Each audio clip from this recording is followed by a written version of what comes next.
bien. Alors, je vais vous proposer de commencer ce satsang par un texte. Il s'agit de ce recueil que je vais prochainement éditer. Et la dernière fois, je vous ai lu un texte et c'est lui qui a posé des questions. Donc, c'est un certain nombre, donc, comme je vous l'avais expliqué, de textes qui ont été écrits à partir de questions de chercheurs spirituels qui soient présents dans cette vie ou sur un autre plan. Alors cette fois-ci, c'est Brenda avec qui je vais lire ce texte très spirituel, et je pense que ça va permettre aussi peut-être certaines questions après, suite à cela, sans doute. Ça va vous interpeller, je pense. Tu es prête, Brenda? Oui, je suis prête. Alors, tu interprètes un rôle quand tu poses ces questions. Ce n'est pas forcément à toi que je m'adresse, mais on y va. Très bien. Swami, quand je t'ai rencontré, je t'ai demandé si tu pouvais m'aider à éveiller ma conscience. Tu m'as dit que pour cela, je devais d'abord détruire mon ancienne maison. Que signifie cette métaphore? Ma chère, en te regardant, j'ai vu devant moi une très belle maison, en apparence tout du moins. Elle est robuste, imposante, assurément bien bâtie. Elle est constituée de 4 étages, reposant sur des fondations bien ancrées dans la terre. Le 4e étage de cette maison représente tes opinions, tes certitudes, tes idéaux. Il faut commencer par là, car tes croyances t'empêcheront de découvrir par toi-même qui tu es vraiment. Il ne sera pas facile de raser cet étage, car j'ai vu qu'il avait été solidement bâti, même s'il est vrai que de sérieuses fissures commencent à le fragiliser. Le 3e étage est celui de tes engagements, ceux que tu considères comme étant les plus essentiels de ta vie. Celui-là, à bien regarder, est à peine lézardé. Le travail de démolition ne sera pas aisé. Il me semble que tu as pris du temps à consolider ce niveau. Pendant toutes ces années, tu t'es beaucoup investi, tant sur le plan familial que professionnel, mais aussi social. Reconsidérer l'importance de tout cela ne sera pas aisé. Quant au 2e étage, c'est celui de tes désirs, de tes rêves, de tes fantasmes. Je crains que tu aies de sérieuses difficultés à reconsidérer cet étage. Tu aimes assurément t'y réfugier. Il te rassure, tu apprécies prendre du bon temps. D'autre part, tu te demandes vraiment par quoi tu pourrais bien le remplacer s'il fallait le supprimer. Le 1er étage est sans conteste le plus solide. Il est d'ailleurs le lieu principal dans lequel tu demeures. Il représente ta personnalité, ton petit moi, ton ego, ton pouvoir de décision. Ici, tu règnes en maître et tu n'envisages pas de partager ton pouvoir, et encore moins de le laisser à quelqu'un d'autre. Je t'avoue, ma chère, que je suis quelque peu circonspect en observant la robustesse de ce 1er étage. Je crains qu'il faille employer les grands moyens pour parvenir à le démolir, ce qui n'est pas gagné.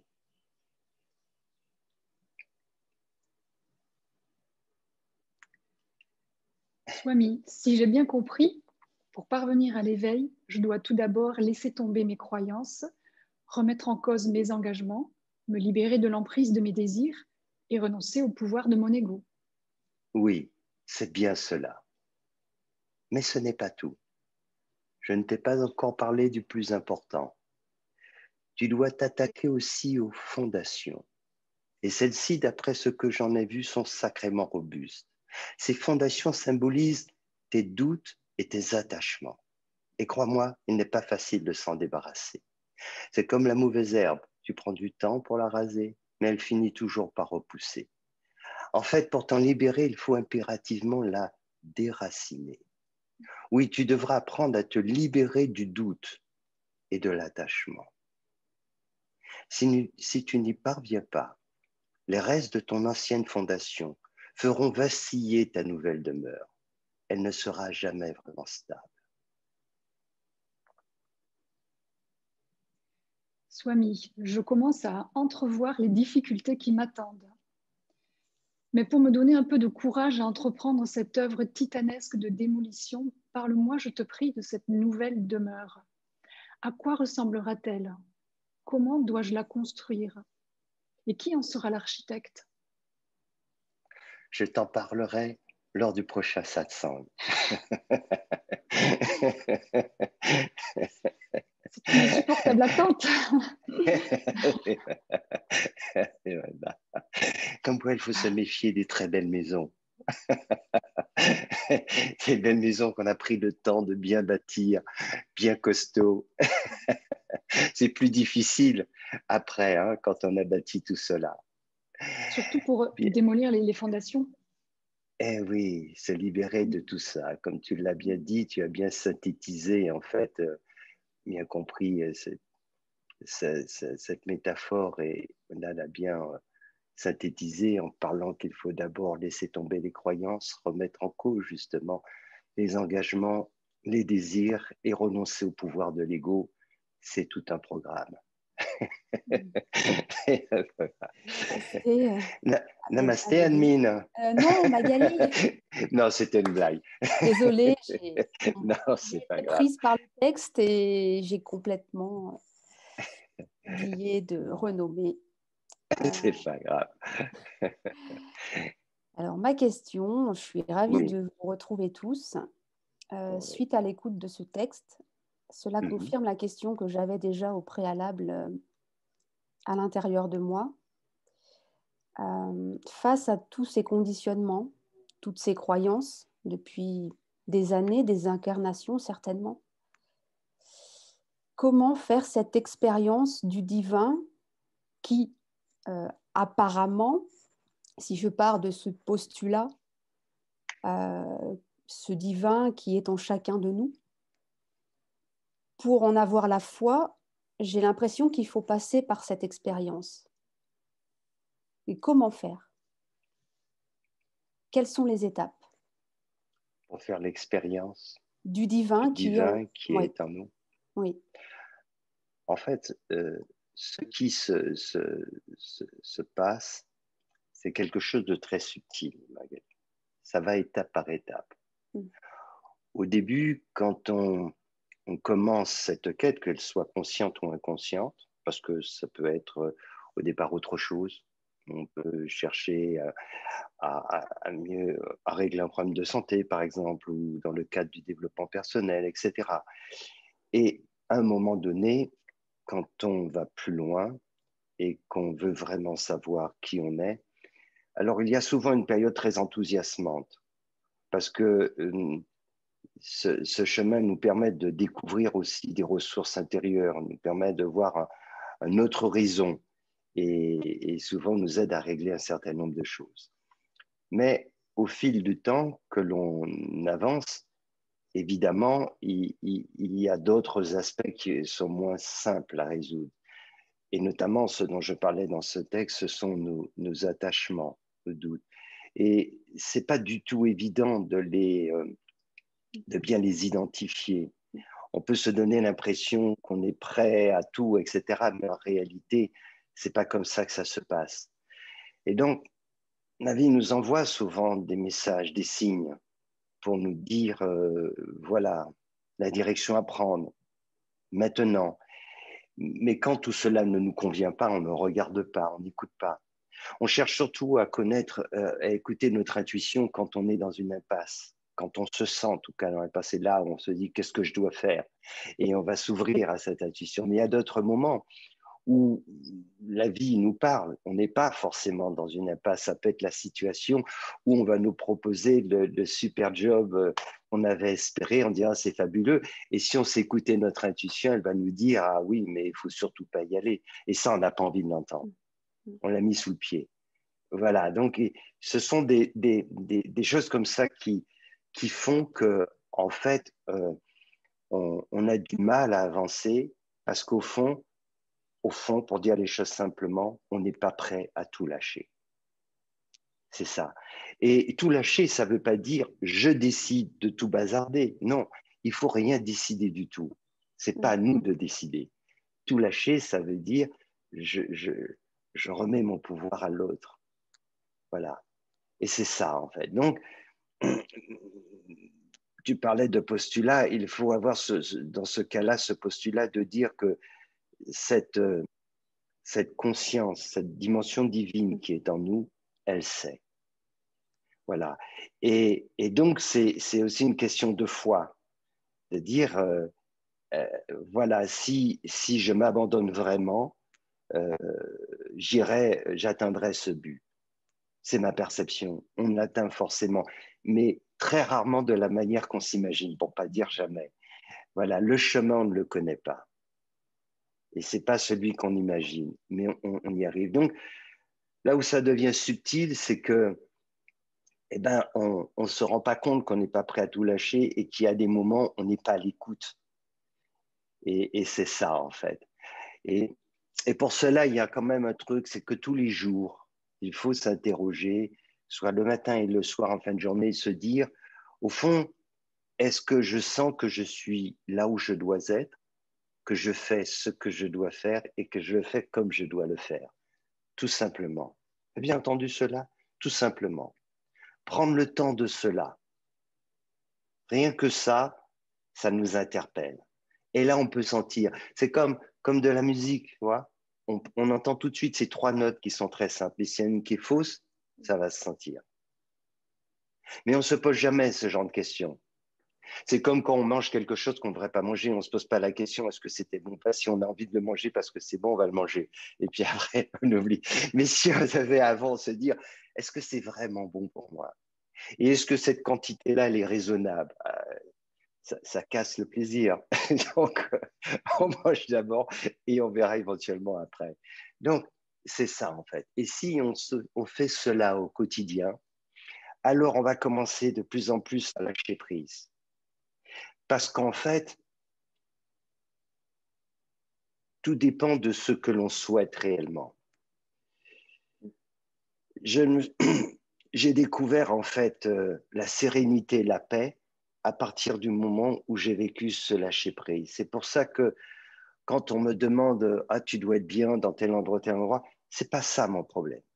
Je suis bien quand je sais que je fais ce que j'ai à faire, où je dois le faire, et la façon dont je dois le faire. Pas dont j'ai décidé de le faire, dont je dois le faire. Et là, peu importe où je me trouve, peu importe le lieu, peu importe comment ça se passe, ce n'est pas mon problème. Et c'est ça qui fait que je me sens bien. C'est pour ça que je peux être bien dans des conditions totalement différentes et qui ne seraient pas agréables pour beaucoup de personnes. Mais quand on ressent qu'on est à sa place et qu'on fait ce qu'il faut faire, alors ce sentiment-là, il n'a pas d'égal. Donc, je te recommande de faire cela posément chaque jour en te posant cette question, tout simplement, et en laissant simplement la réponse venir. Voilà, et en sentant si ça sonne juste. C'est tout. Très bien. En tout cas, j'ai vraiment l'impression ici d'être à ma place. Donc, merci beaucoup. Oui. Oui, je te le confirme. Merci. C'est avec plaisir. Bonjour Amédée. Alors, je ne sais pas par où commencer, mais je me sens en train d'être dans une évolution ces temps-ci, depuis un moment très douloureuse, parce que je suis confrontée au détachement et j'ai comme la perception de beaucoup d'ingratitude, de rejet. Je me suis trouvée dans des circonstances pas très facile, où je me sentais tout à fait à ma place parce que, indépendamment de ce qui se passait, j'étais quand même dans une sorte de tranquillité malgré les épreuves. Mais bon, j'ai arrêté les méditations un moment parce que je voyais pas trop où ça allait me mener. Et puis, j'ai décidé d'accueillir des choses de la vie telles qu'elles venaient se présenter à moi. Et la dernière fois, c'est la première fois que j'ai fait le test d'Amédée sur les groupes, là, les groupes familiaux et tout ça, et je me suis rendu compte, en fait, que j'avais pas fait le point avec certaines personnes.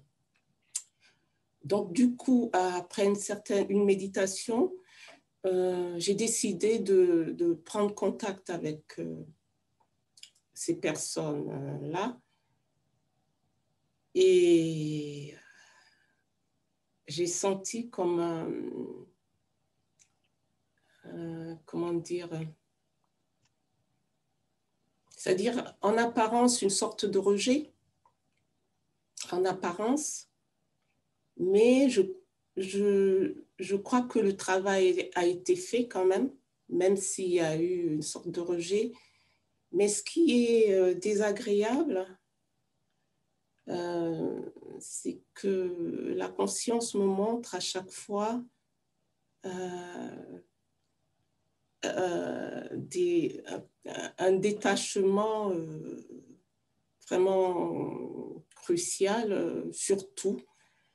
Et j'ai du mal à... Là, j'ai du mal à lâcher. Je crois avoir bien compris, en fait, de trois choses qui ressortent de façon importante, le détachement, la gratitude et aussi le rejet. Eh ben, c'est formidable. Parce que, en fait, il faut forcément être confronté à cela. Et donc, la gratitude, c'est un pouvoir, c'est un puissant outil pour le détachement. Il n'y a rien de tel que cela. Et ça nous montre justement à quel point nous sommes détachés. Ça rejoint un peu ce que je disais tout à l'heure à Magali. Lorsque on fait ce que l'on a à faire, ce qui est juste, pas du point de vue de l'ego, du mental, pas parce qu'on a décidé que c'était bien de faire telle chose, on fait telle chose pour se faire plaisir ou faire plaisir aux autres. Ça va au-delà. Faire ce que l'on a à faire, c'est ce pourquoi on est venu dans ce monde, on s'est incarné. Donc quand on a conscience de cela, en tout cas quand c'est notre volonté, et quand on se laisse porter dans ce sens, alors après, ce n'est pas en fonction du fait qu'on reçoit des louanges ou des critiques. C'est ça en réalité. On accomplit ce que l'on sent au plus profond que l'on doit faire. Et justement, il faut vivre ces situations d'ingratitude, et je dirais de profonde ingratitude. C'est une grande chance, il faut le vivre pour parvenir au détachement. Voilà. Sinon, on ne parvient pas à ce détachement. Si on n'est pas confronté à une vraie ingratitude, vraiment, moi je sais ce que c'est, avoir aidé des gens, sauver des vies, etc., et recevoir de l'ingratitude, hein, mais c'est comme ça qu'il faut le vivre. Parce que si on se dit, ah ben, c'est pas la peine, voilà ce que j'ai fait, voilà ce que j'ai en retour et je laisse tomber, alors on n'y est pas du tout. Ça veut dire qu'on fait des choses pour en récolter les fruits. Et si on sème pour récolter les fruits, on reste attaché à ce monde et on ne va pas s'en libérer. Il faut semer parce que c'est notre rôle de faire ainsi. Il faut donner de l'amour parce que c'est notre nature. Après, aux uns aux autres de faire ce qu'ils veulent de cela. Et quand on agit de cette façon, on réalise en fait que le premier degré, c'est ce que l'on reçoit au retour. Et on s'est arrêté là, dans notre immaturité. On adore cela, le sourire qui est renvoyé, le merci. Oh, tu es magnifique, ce que tu fais, c'est formidable. Et puis quand ça ne va pas ainsi, ça nous blesse. Et on est prisonnier de cela.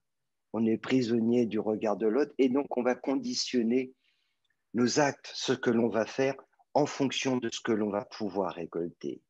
On est des esclaves. Pour se libérer de cela, eh ben, il faut faire ce que l'on sent, qui est juste que l'on fasse. Et indépendamment des conséquences de tout cela. De rester équanime face aux critiques et surtout aux louanges. C'est des louanges qu'il faut se méfier. Ça, ce n'est pas un problème. Il faut remercier et bénir les critiques. L'ingratitude, c'est une grâce divine. Les louanges, il faut s'en méfier. Il faut toujours considérer qu'elles ne nous concernent pas, que c'est l'autre en nous, c'est cette dimension. Il ne faut jamais le prendre pour soi. Si on le prend pour soi, on est foutu. En réalité, c'est ça. C'est pour ça que, contrairement à ce qu'on croit, l'ingratitude est un puissant moteur pour nous faire avancer. Et aussi, il faut s'ouvrir à tout cela pour comprendre au fond, d'abord, on n'est pas des êtres parfaits, loin de là. Et puis, les autres ont des raisons, quelles qu'elles soient, ce sont leurs raisons. Et voilà, ici, j'ai envie de l'exprimer. Et tout ça nous amène à nous détacher. Donc, qu'est-ce que l'on va faire? On va aller dans un camp, des gens qui nous considèrent bien, et on va fuir ceux qui nous considèrent mal. Sauf qu'un jour, dans le camp des gens qui nous considèrent bien, ils vont changer d'avis, et ainsi de suite. Et puis, on est tributaire de tout cela. Ou alors, on va chercher la vérité avec un grand V, celle qui n'a rien à voir avec notre petite personne. Et donc, ce qu'on est venu faire ici est être guidé par notre conscience supérieure. Et dès lors que l'on sent que c'est juste de faire ainsi, alors forcément sur notre chemin, on sera confronté à cela. Ça ne peut pas se faire autrement.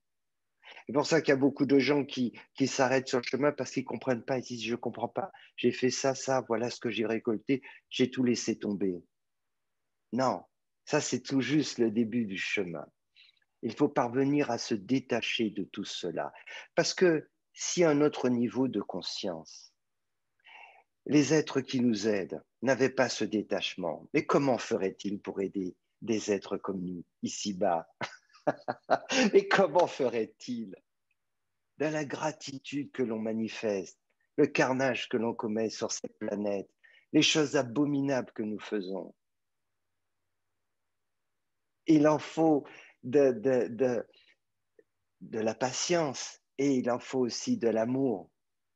Et surtout, de ne pas avoir une once de rancœur pour pouvoir vraiment être soutenu et soutenir l'espèce humaine qui met du temps à magnifier ses qualités, à les exprimer. Donc, ça fait partie du chemin.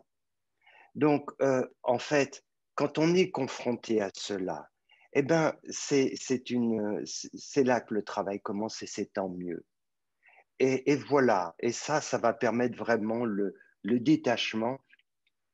Et au contraire, si j'ai un conseil à donner, Clémence, il faut dire merci à ces gens qui ont fait preuve d'ingratitude, de rejet et tout le reste. Ils vont rendre service. Ils rendent service.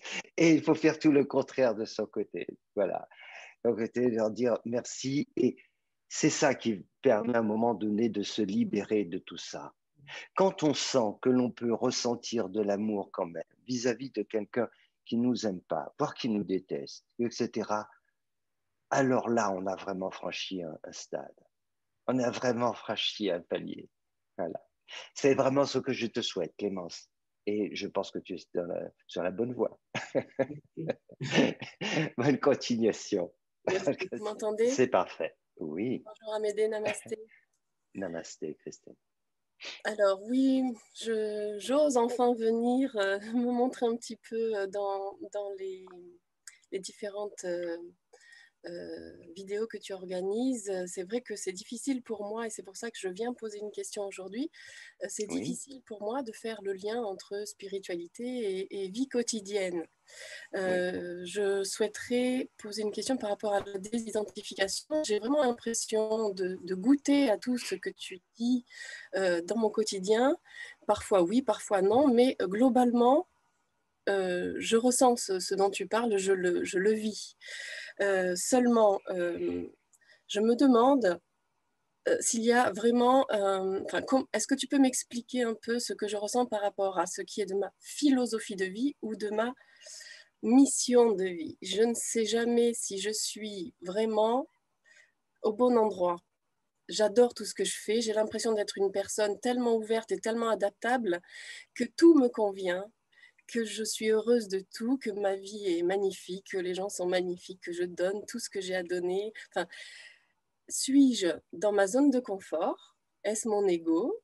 Ou suis-je réellement dans ma mission de vie? Suis-je vraiment dans l'aspiration profonde de mon âme? Oui. Alors, Christine, je vais pouvoir répondre à certains aspects sans être forcément trop précis, parce que dès que ça rentre dans quelque chose de trop personnel à certains niveaux, je ne peux pas le dire comme ça en public. Alors, en fait, par rapport à ce que je perçois, effectivement, beaucoup de personnes comme toi rentrent dans cette étape qui est assez compliquée. C'est-à-dire, c'est une étape où il y a une prise de conscience, effectivement, que pour aller plus loin, pour avancer, il faut commencer à lâcher, il faut s'ouvrir, etc. Et en fait, il y a beaucoup de choses qui ont été effectuées. Je le perçois bien te concernant, c'est évident. Mais c'est là, justement, quand on va plus loin, il reste des aspects qu'on n'arrive pas tout seul à identifier. Voilà, tout seul, on n'arrive pas à l'identifier. C'est là qu'on a besoin effectivement un peu d'éclairage pour comprendre qu'est-ce qui coince, qu'est-ce qui pose encore problème, qu'est-ce qu'on n'entend pas bien, qu'est-ce que l'on a à faire que l'on n'a pas fait. On entre dans une phase qui est plus délicate. Parce qu'il faut comprendre aussi que il y a un combat intérieur. Cette lutte, elle est forte. Et il faut se méfier de ce côté même où on peut se dire j'ai très envie de cela, je ne demande que ça, je suis prêt, on y va tout de suite. Non. En réalité, quand l'ego se sent en danger, il fait copain-copain. Donc, il n'y a pas de problème. Et il dit, ah, bah, moi, je suis d'accord, il n'y a aucun problème, etc., tout ça. Mais il veut garder la main en réalité. Et c'est ça, la subtilité. Et ce qu'il s'agit, c'est de lâcher vraiment ça. C'est de réaliser au bout de tout ça, c'est que ce que l'on veut vivre, c'est une profonde transformation. Et donc, cette transformation, c'est notre âme qui le désire. C'est devenir un être spirituel. Alors, quand je dis devenir un être spirituel, c'est notre nature au fond de nous. Mais tel qu'on se perçoit, tel qu'on manifeste, c'est pas ça. On manifeste, on est dans un corps physique, des émotions, le côté psychologique. Cette dimension spirituelle, elle est plus ou moins enfouie. De temps en temps, il y a un peu de lumière qui émane, mais laisser cette lumière totalement se répandre, c'est une bataille. Et là, c'est vrai que c'est souvent plus compliqué. Il faut, selon les cas, un peu de temps, aller plus profondément dans l'enseignement. Et puis, ben, c'est un peu le conseil aussi que je donnais à Magali au départ, vraiment, être très clair avec soi chaque jour et s'interroger vraiment de façon... Alors, quand je dis s'interroger, il faut faire attention, le mental, il adore, lui, donner des questions, il a déjà les réponses qui sont toutes prêtes. C'est ça. Donc, être très à l'écoute des réponses qui peuvent venir pour sentir si ça sonne juste. Prendre de la distance, méditer, prendre le temps et de se dire, au fond, est-ce que je fais vraiment ce qu'il faut pour ça? Dès qu'on se pose une question comme ça, il y a un truc qui... On peut pas... La réponse vient pas... Le mental a envie de nous dire, oui, bien sûr, t'es merveilleuse, t'es parfaite, tu fais tout et c'est bien, il n'y a rien à changer. Sauf que si on prend un peu de recul, non, on sent que c'est pas ça. Alors, c'est là qu'il faut que tu ailles. C'est se poser, méditer, et puis, si une première fois ça te semble parfait, tu dis OK. et puis tu prends le temps de méditer encore 10 minutes, et puis tu reposes la question. Tu dis, mais vraiment, est-ce qu'au fond, je fais vraiment? Et là, tu vas finir par sentir quelque chose. Et en laissant ce quelque chose, départ, voilà, on sent que la réponse ne peut plus venir de façon fluide. Oui, c'est normal, non. Alors, en allant plus loin, tu vas commencer à sentir un niveau de blocage que tu n'avais pas identifié. Ce niveau, tu ne l'avais pas identifié. Mais là, en faisant, comme je te dis, tu vas le sentir. Donc, là, il faut lâcher un peu plus. Et là, à ce moment-là... Je le fuis, Pardon, justement. Je sais, je le fuis je sais consciemment. bien, Je suis en fuite je sais consciente. bien. Voilà. Mais là, je suis obligé, comme tu as la peur, je te Merci. réponds et donc je te dis ça et ça bénéficiera aussi aux uns aux autres. Donc, je te le dis en direct. En fait, c'est ce qu'il faut que tu fasses. Et ça va être très bon pour toi. C'est-à-dire, et c'est bien aussi que tout le monde comprenne comment ça se passe. Si on fait trop vite les choses et on se dit, tiens, OK, alors est-ce que c'est bien ce que je fais? L'ego, il va nous dire tout de suite, oui, c'est parfait. Ben oui, tu regardes tout ce que tu as fait, c'est merveilleux. C'est OK, OK. On se pose, on va un petit peu plus loin, relax, méditation, et puis on repose cette question tranquillement. Et à un moment donné, on va sentir qu'il y a quelque chose qui ne va pas. C'est comme un texte qu'on a pu écrire, on dit tiens, c'est super et tout. Et quand on revient dessus à un moment donné, on s'aperçoit tiens, il y a quand même des choses qui ne vont pas, etc. Et à partir de ce moment-là, si on commence à aller un peu plus loin, on va donner la possibilité à cette intuition de s'exprimer, parce qu'on va lâcher, on va desserrer. Et là, à ce moment-là, on va pouvoir commencer à sentir. On y va étape par étape. D'abord, on peut juste sentir que non, il y a quand même quelque chose, voilà, à faire. Et puis ensuite, on est ouvert à entendre. Au fond, qu'est-ce que je devrais faire? Qu'est-ce qui se passe? Amédée, Et là, les choses peuvent se faire. Amédée, est-ce que tu peux me confirmer qu'il y a forcément un temps pour tout aussi, mais en même temps, c'est trop facile de se dire que la vie va conspirer à notre place. Tu vois? Oui, il y a temps pour tout, mais la vie, elle nous appelle à un moment donné. Et quand elle nous appelle, en réalité, on ne se sent jamais prêt. Oui, oui. Voilà. Ça, c'est quand on veut savoir, si on pose la question pour se dire comment, quels sont les signes, et bien quand elle nous appelle, on ne se sent jamais prêt. Voilà. Quand on est prêt, elle ne nous appelle pas parce que l'ego a déjà tout préparé. Il a un couteau de la main droite, un revolver de la main gauche. Et il est déjà...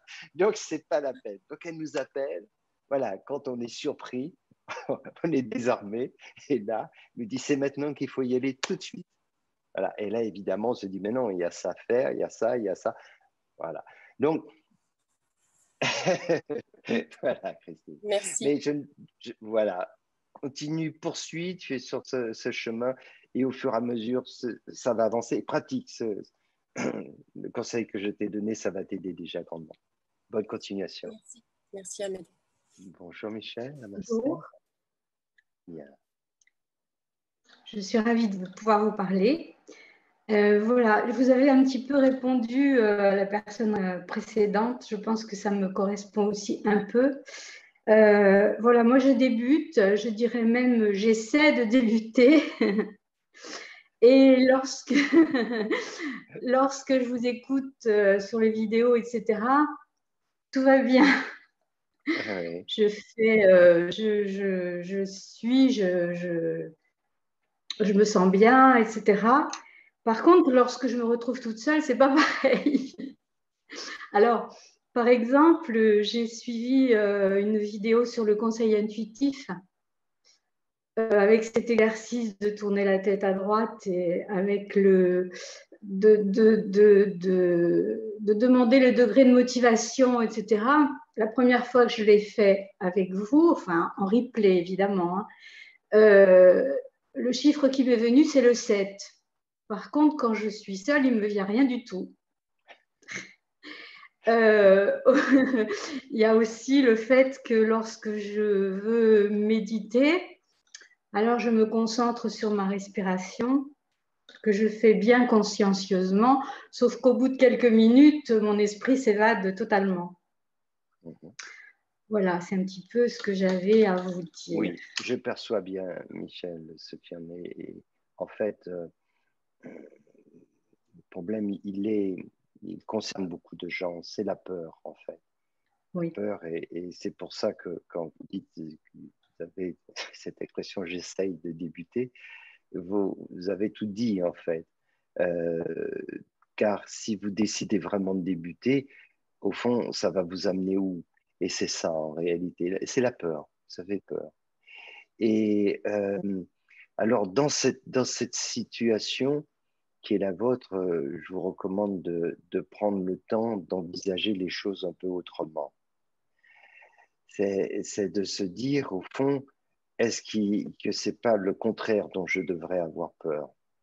C'est-à-dire de quitter ce monde sans avoir fait ce qu'il fallait pour découvrir ce que l'on est réellement. Et avoir finalement consacré notre vie à des choses qui finalement n'existent plus, ne laisseront guère de traces et finalement ne nous auront pas apporté ces réponses essentielles. Et quoi que l'on n'ait pu avoir comme moment agréable dans notre vie, on sait tous que ce n'est pas ça au fond que l'on recherche, c'est-à-dire ce bonheur durable, ce bonheur qui fait qu'on se sent en paix profondément. Ça ne marche pas ainsi, parce que tout ce à quoi on est attaché va disparaître, tout. Alors, il y a une chose qui demeure, il n'y a qu'une chose, c'est la dimension spirituelle. Mais si on n'en fait pas l'expérience de notre vivant, alors je dirais qu'on a un peu vécu pour rien. Alors c'est peut-être cela dont il faudra avoir peur, de ne pas quitter ce monde aussi ignorant qu'on y est entré. Voilà. Et si ça, vous l'avez à l'esprit, vous aurez plus peur d'avancer. Vous direz, il faut faire quelque chose pour que je ne parte pas de ce monde dans l'ignorance dans laquelle j'y suis parvenu, j'y suis entré. Et ça change tout. Ça change tout. Et là, vous comprendrez que c'est à ce niveau qu'on doit avoir peur. On ne doit pas avoir peur de s'éveiller. On ne doit pas avoir peur de tendre vers la lumière. Mais quand on est habitué à l'obscurité, alors on a peur de la lumière. Vous savez, si on vit dans la pénombre pendant 20, 30, 40, 50 ans de notre vie, si on en trouve à peine une fenêtre, on voit un rayon de lumière, ça nous fait peur. Ça nous fait très, très peur. Et on n'a pas envie de l'ouvrir plus grand. Mais si on a l'audace d'aller un peu plus loin et qu'on va quand même explorer, alors après, je vous assure, il n'y a personne qui a envie de retourner dans l'obscurité. Une fois que vous avez ouvert la fenêtre et que vous êtes sorti et vous êtes la lumière du soleil, jamais. Et vous ne pourrez jamais retourner. Oui. Voilà, j'espère que ce petit conseil vous aidera à faire que la peur change de camp. Merci, Mehdi. Avec plaisir, Michel. Avec plaisir. Bonjour Charlotte, namasté. Bonjour, namasté. Ma question porte en fait sur des expériences que j'ai vécues assez particulières, d'ailleurs, qui m'ont effrayée. Hein, le mot est là. C'est-à-dire que ça m'est arrivé 2 fois où dans la journée, j'ai vécu comme une très grande dépression, une espèce de descente aux enfers, en fait. Où je me suis sentie vraiment très très mal, une envie de mourir littéralement. Comme j'utilise le pendule, j'ai vérifié en fait la fréquence vibratoire et elle est effectivement baissée, mais presque jusqu'à 0. Et donc j'étais vraiment très effrayée de ce qui pouvait se passer. Et en fait, j'ai pu à un moment donné m'isoler, méditer.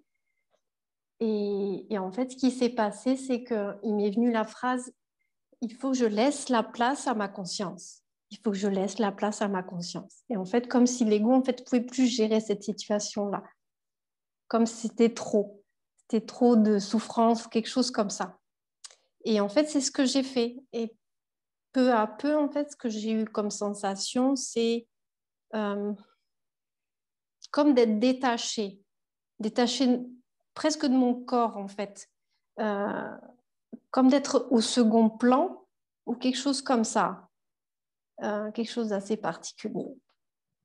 Et puis, après, une sensation de flottement qui a duré plusieurs heures, en fait, à la suite de ça, où tout était parfait, on peut dire, où tout était...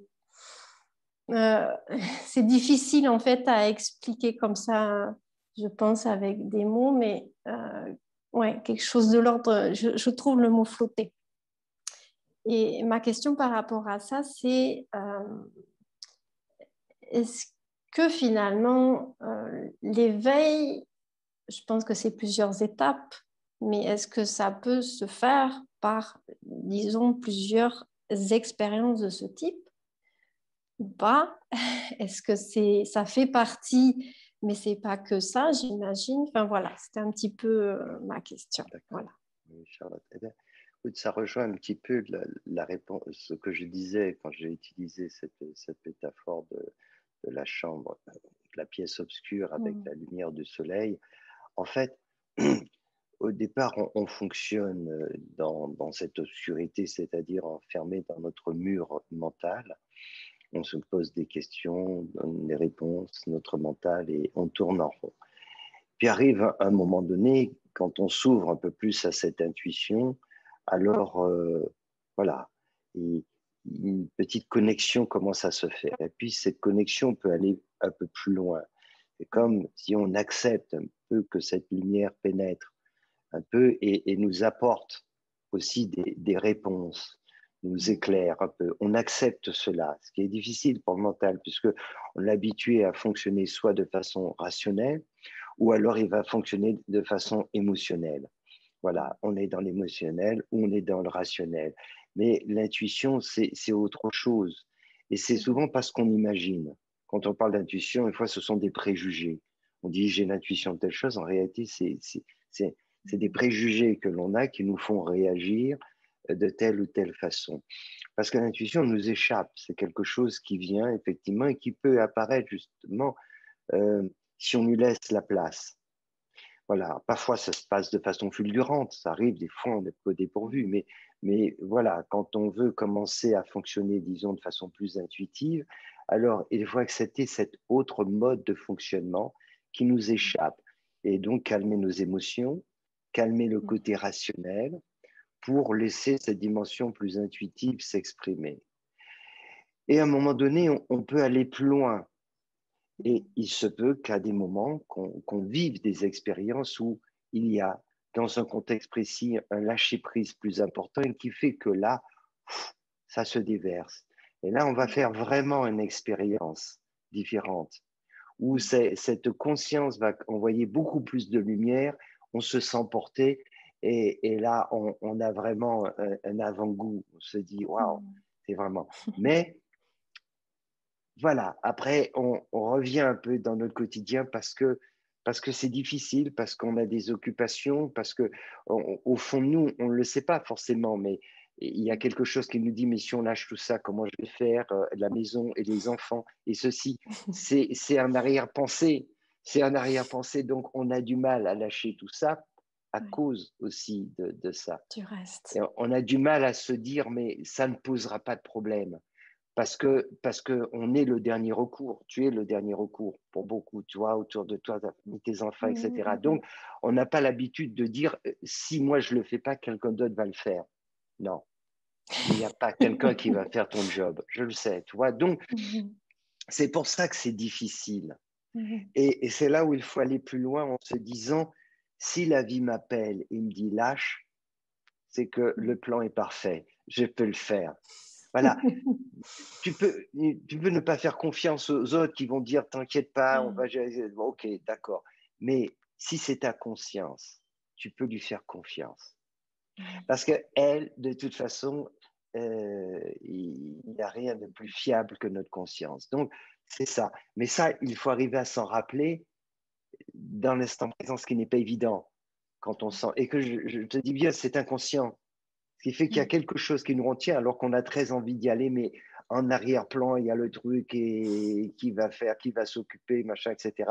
Voilà. Et ce qui fait que ça ne retient. Donc tâche de te rappeler de cela. La prochaine fois que ça t'arrivera en te disant, mais tout va bien, si je suis appelé maintenant de cette façon, c'est que le plan, il est parfait. Et effectivement, on peut aller beaucoup plus loin. Et en allant beaucoup plus loin, eh ben, ça n'empêche pas que les choses autour de nous vont pouvoir se régler et bien mieux même qu'on imagine. Voilà, ce petit conseil, Charlotte. Merci infiniment. Bonne continuation. Merci, Namasté. merci. Bonjour. Bonjour Amédée. Namasté. Bonjour Geneviève, c'est ça, hein? C'est ça. Geneviève. Très contente de te parler. Bonjour à tout le monde aussi. Enchantée de faire cette conférence. Voilà, moi en fait, je vais te poser une question très directe. Peux-tu nous parler des origines de l'ego? Parce qu'on parle beaucoup de cet ego sur lequel il faut qu'on travaille. C'est un long chemin, mais un chemin passionnant. Parce qu'il y a beaucoup de choses à découvrir. Ouais. Et moi, je m'interroge beaucoup sur ces origines parce que quand on est un petit bébé, qu'on vient au monde, ou qu'on est en train de venir vers ce monde, voilà, oui. Comment la naissance de l'ego apparaît, parce que c'est ça qui m'intéresse aussi, pour justement peut-être encore plus travailler là-dessus. Bien sûr, la naissance de l'ego apparaît, donner le point de départ, on arrive dans ce monde, et que va-t-il se passer? Eh bien, au fil du temps, des jours, on va commencer à recevoir une éducation. Et puis, on va commencer à se voir, à se regarder, à ressentir dans le corps. Et puis, de plus en plus, on va commencer à s'identifier à notre corps. Et puis, on va nous dire, toi, tu t'appelles comme ça. Voilà, c'est ton nom. Ah bon, je m'appelle ainsi. Voilà, c'est ton nom. On n'a pas choisi, c'est celui-là qu'on nous a donné. Ta famille, c'est ceci, c'est cela. Et tout ça, au fur et à mesure, va commencer à façonner notre personnage. Et puis, peut-être assez tôt, on va nous amener à l'église, on va peut-être nous amener à la mosquée, on va nous amener au temple, etc. Et là, on va nous dire, voilà ce qu'il faut faire aussi. Donc, il faut prier comme ceci. Il faut prier, voilà, tu pries Allah, tu pries Jésus, tu pries Shiva, etc. Et tout ça, ça nous façonne, ça nous façonne. Et puis, au fil du temps, eh ben, on se crée un personnage. Et quand je dis on se crée un personnage, il est façonné par notre éducation, par notre culture, par ensuite nos croyances, etc., etc. Et on a l'impression que ce personnage, c'est nous, sauf que ce personnage, eh ben, il est un peu fluctuant. Il est fait de tellement d'éléments, de choses, mais toujours est-il qu'à un moment donné, comme c'est ce qui se passe autour de nous, on nous dit qu'il faut s'affirmer, il faut définir une personnalité, alors on tâche d'avoir des opinions. Je crois en ceci, je crois pas en cela, je fais ceci, etc.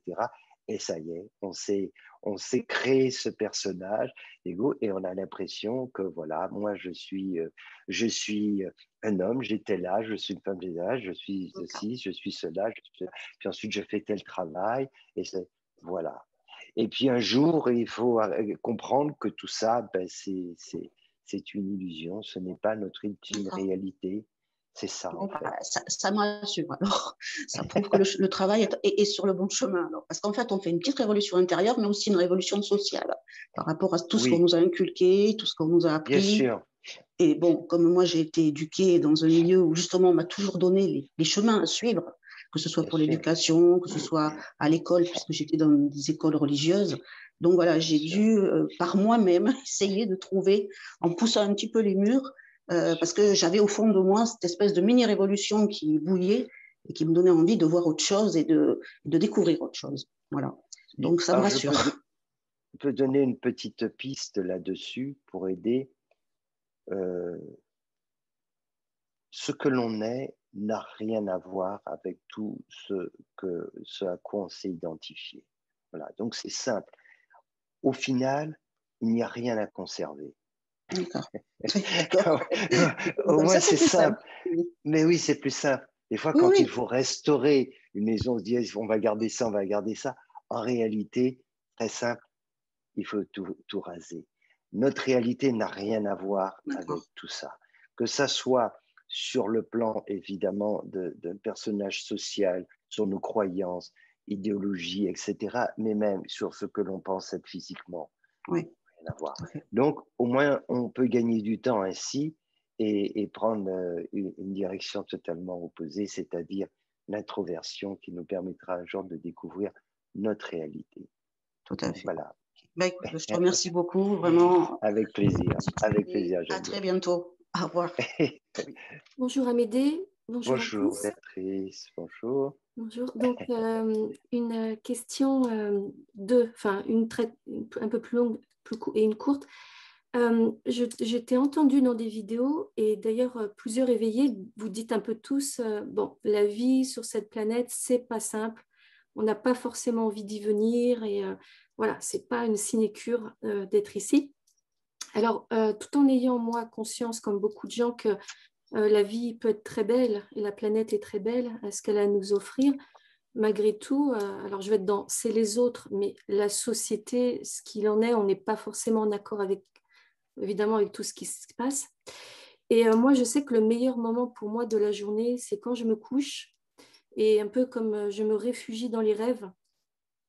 Et quand je me lève le matin, c'est oh non, bon, allez, il faut y aller, hein, vas-y, tu es venu pour tu sais pas quoi, mais vas-y. Et malgré tout, je sais que j'ai la chance d'avoir une vie plutôt privilégiée hein, sur cette planète. Et je suis un peu perdue parce que je ne sais pas si je ne suis pas ancrée ou alors si parce que justement, j'ai l'impression que tout ça n'est qu'une pièce de théâtre. Et donc, des fois, je suis contente parce que je me dis, bah vas-y, c'est un jeu. Tu peux faire ce que tu veux dans cette pièce de théâtre. Mais la plupart du temps, je suis plutôt découragée et en souffrance, comme beaucoup de gens en ce moment aussi qui pas forcément à cause du contexte, mais ça y joue beaucoup. Mais donc en fait, je suis perdue. Je me dis, est-ce que des fois, comme tu dis, il faut tout lâcher, mais moi, tout lâcher, j'ai plutôt envie de lâcher mon travail et tout, puis aller me réfugier dans un petit coin tranquille et être juste avec moi, finalement, très bien avec moi, finalement. Donc, je ne sais pas si c'est de la fuite, je suis perdue, je ne sais pas, voilà, je ne sais pas quoi faire de ma vie. Je comprends bien. En fait. Tu disais tout à l'heure, la vie est par ailleurs très belle, mais tu disais quand même le moment que tu préfères, c'est quand tu dors et quand tu te réfugies dans tes rêves. Donc, Voilà. c'est un peu paradoxal. Elle est C'est pas si belle dualité, que ça. moi, tout le temps. En réalité, ce qu'il faut juste voir, la vie, c'est un processus de mort et de naissance permanent. Donc, de dire que la vie est belle, si on dit qu'elle est belle, il faut dire qu'elle est moche aussi. C'est-à-dire qu'il y a un côté pile et un côté face. Et c'est ainsi. On ne peut pas se dire qu'il n'y a que le côté pile qui existe et le côté face. C'est pas ainsi que ça se passe. Et plus on aura des choses très belles dans notre vie, et plus justement on y sera aussi attaché. Et les souffrances risquent d'être terribles aussi quand tout cela va nous échapper. Donc, en fait, il faut juste comprendre la nature de ce monde. La nature de ce monde, eh ben, il n'est pas paisible. C'est un processus de mort et de naissance. On le voit déjà chez les animaux aussi.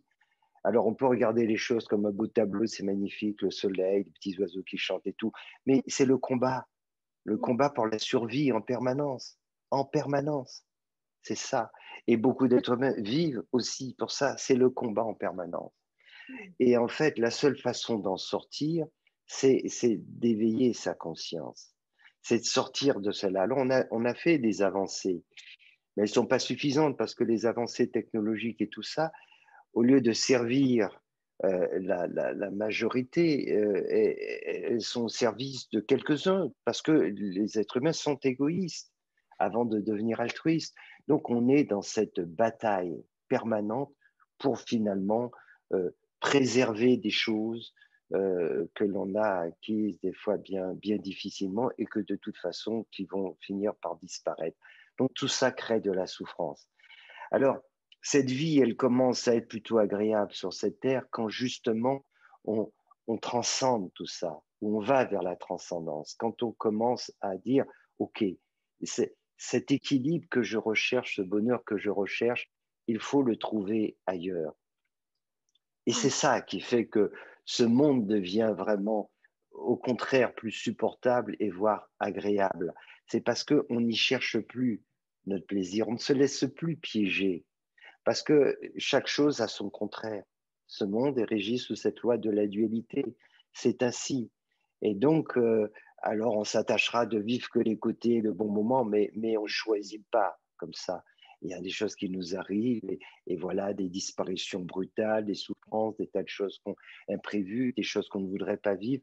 C'est la nature de ce monde. Mais par contre, si on prend refuge, non pas dans nos rêves qui sont encore, mais c'est une façon de chercher quelque chose d'autre, c'est une façon de rechercher la dimension spirituelle de notre être. Et il faut prendre refuge justement en soi, prendre refuge au centre de notre être. Et là, ça change tout. Et là, on peut échapper à cette dualité, on peut échapper à cela. Parce que on n'y est plus concerné de la même façon. C'est comme quand on est conscient et qu'on dort et qu'on est dans un rêve, même si le rêve est désagréable, mais ce n'est qu'un rêve. Mais là, on est conscient de cela. Tant qu'on n'est pas conscient, on subit les choses. Donc, c'est très important de garder en fait ce cap et de réaliser que ce n'est effectivement que par l'éveil de cette conscience qui va se faire pour beaucoup progressivement. Mais on est dans un contexte qui permet que les choses aillent plus vite. Mais on ne peut pas maîtriser la façon dont ça va se passer. Il ne faut surtout pas, car si on maîtrise, c'est l'ego qui va le gérer.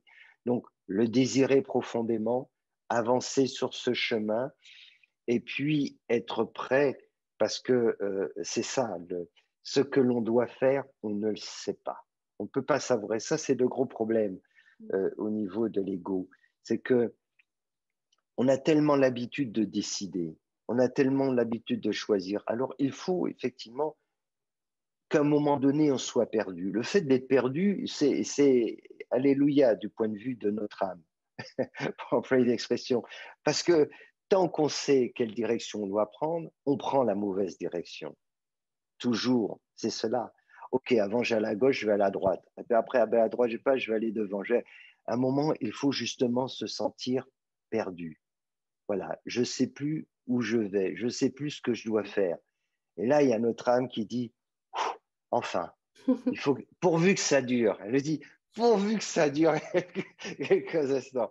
Et là, il faut aller plus loin. Il faut aller plus loin et se dire, voilà, parce qu'il faut ce temps.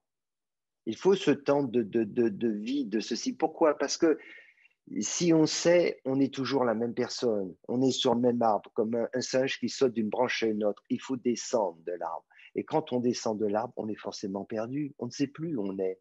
Et c'est là qu'on peut commencer à être guidé, quand on ne sait plus. Donc il faut non seulement être perdu, je ne sais plus où je vais, mais à un moment même se dire, mais je ne sais même plus qui je suis. Ah, là, il commence à se passer quelque chose. Je ne sais plus où je suis, je ne sais plus où je vais, je ne sais plus qui je suis. Welcome. Voilà. Donc, pas de crainte avec cela. Pas de crainte. C'est un passage. C'est un passage, il faut l'accepter. C'est très désagréable du point de vue de l'ego. Il veut tout de suite des pistes, il veut toujours mettre un plan. C'est cela. Ok, tu veux quitter ton job, parfait, mais tu vas faire quoi? On va ceci, etc. Voilà. Il y a toujours un plan. Sauf que le plan, il vient toujours de l'ego et c'est toujours un mauvais plan au final. Le vrai plan, il est là-haut. Mais pour ça, il faut lâcher prise. Donc, je ne sais plus. Voilà, je ne sais plus où j'en suis, je ne sais plus où je vais, je ne sais plus qui je suis. Merveilleux. Notre conscience, elle se réjouit quand on arrive à ce point-là. Quand on laisse tomber, on tombe à terre. Voilà. Et là, elle peut nous dire, ah ben enfin.